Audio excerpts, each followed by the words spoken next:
The fluorescent lights above me blurred as the morphine dulled the pain. My ribs were cracked, my leg shattered. I needed surgery, and fast. The nurse's voice was tight when she said, "We need a guardian's consent." I called my parents. My mother didn't answer. My father texted back, "Can't this wait? We're busy." Busy, while their child lay on a gurney, bleeding? The phone slipped from my hand, but I didn't cry. Not then. Instead, I asked the nurse to dial my grandfather. Within an hour, he was there. His signature saved me. His presence held me. And in that moment, lying broken under hospital lights, I realized something with perfect clarity. My parents had forfeited the right to call themselves mine. My parents never hid what I was to them, a burden. They raised me with minimal effort, quick to point out my flaws, slow to acknowledge my worth. But I carried hope like a fool, thinking if I achieved enough, worked hard enough, they would notice. Straight A's, scholarships, late nights grinding while they poured drinks at dinner parties. They never came to my recitals, never remembered my deadlines. Grandpa did. He was the one who showed up, clapping too loudly in the back rows, his smile wide and unashamed. I mistook my parents' coldness as distance. It wasn't distance, it was choice. The accident made it undeniable. A crash, screeching tires. My car crumpled against the guardrail. I thought, surely now they would come. Surely near death was enough to shake them. But their text told me everything. Busy. They didn't even ask if I would live. It wasn't neglect anymore. It was betrayal. And as I healed in that hospital bed, their absence was louder than any apology could ever be. When I was discharged, Grandpa drove me home. His hands, worn and veined, gripped the wheel. He didn't say much, just glanced at me with that quiet wisdom he carried.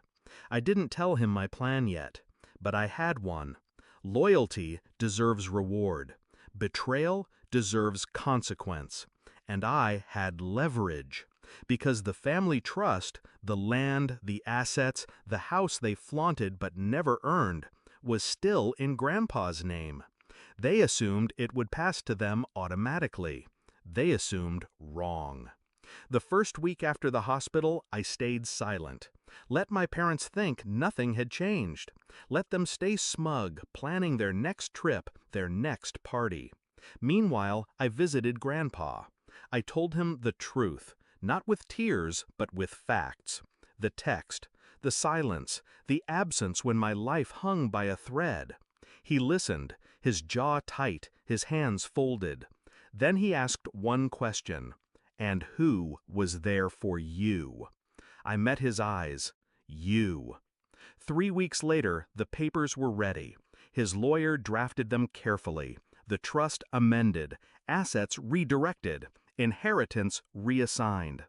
Everything my parents assumed would be theirs was signed over. To me. I walked into their living room with the envelope in my hand. They barely looked up from their glasses of wine. My mother's first words weren't, "How are you?" but, "You're walking better, finally."